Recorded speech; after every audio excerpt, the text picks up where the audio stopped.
안녕하세요. 금나침반입니다.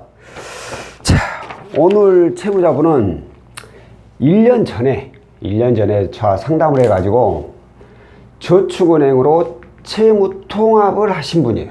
채무통합. 그 당시에는 대출이 여러 곳이 있었겠죠. 그래가지고 이걸 하나로 다 묶어버리고 나서 저한테 다시 이번에 연락을 주셨어요. 그래가지고 혹시라도 저금리 대안대출이 가능할까요? 라고 문의를 주셨어요. 그 당시에 자료가 없으니까 고객님 자격사항을 여쭤보니까 직장 다니시고 4대 보험 내시고 6년 근무에 연봉이 5,300 가지고 있는 대출을 다 보면은 이렇게 가니까 9, 3, 6 6,300만원 연봉이 5,300 소득 대비 부채 비율이 좀 높긴 하지만 이 정도라면은 충분히 가능성이 있죠. 거기에다가 신용점 확인해 보니까 나이스 824 KC 800이죠. 아이고 점수 좋네.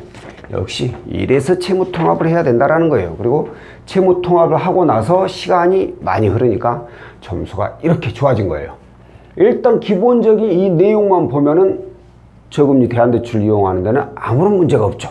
그래가지고 제가 이 나이스 내용, 올크레 내용, 그리고 기본적인 서류들 다 확인을 해 보니까 이분은 은행에서 가능할 수 있는 금액이 제 예상으로 4,500에서 적게는 4,500에서 많게는 6천만 원 이상까지도 가능할 수 있다 라고 결론을 내리고 저금리 대안대출을 진행하기로 했습니다.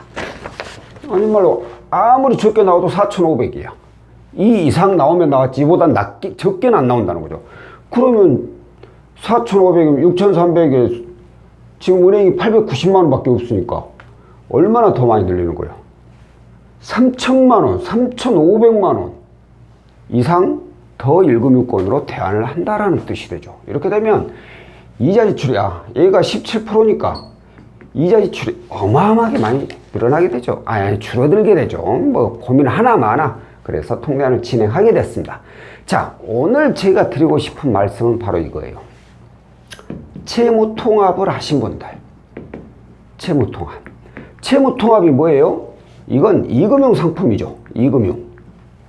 그러니까 캐피탈이나 저축은행, 카드론, 현금 서비스, 대부업체 이런 곳에 고금리 대출을 같은 캐피탈이나 저축은행이긴 하지만 한 곳으로 통합을 해버리자.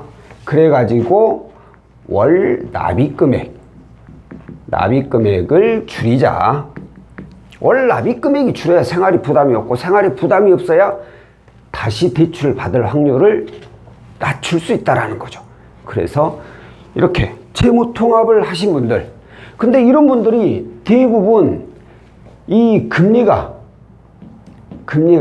대부분 높게 형성이 됩니다. 이렇게 10%대 중후반.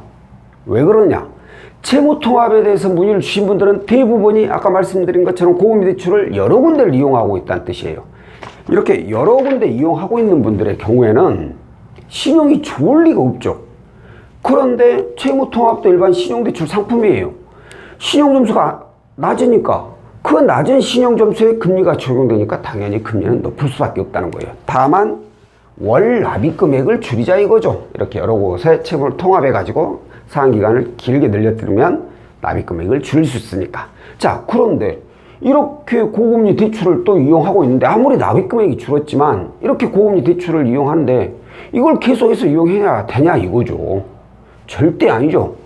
이걸 이제 저금리로 이 채무통합 금액을 이걸 저금리로 또 대환을 해야 되죠. 대환.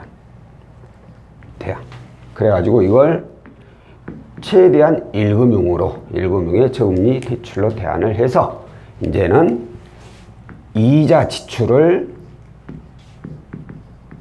줄이자 이거죠. 자, 그럼 보세요. 채무통합을 했어. 그래, 네 말 듣고 채무통합을 했어 내가. 그런데 월 납입금액이 줄였지만 네 말대로 이자가 높아. 그럼 언제 내가 저금리로 대안하는 게 가장 좋겠느냐 이거거든요. 일단 이런 경우에는 최소한 3개월 후. 왜 그러느냐면 채무통합을 하게 되면 일단 최근 대출 이력이 발생하게 돼요. 최근 대출 이력이 발생한 데다가 또 최근 대출 상환 이력. 그러니까 기존에 있는 대출 이제 또 다 상환할 거 아니에요. 여러 건을. 이거 하나로 묶어버리니까.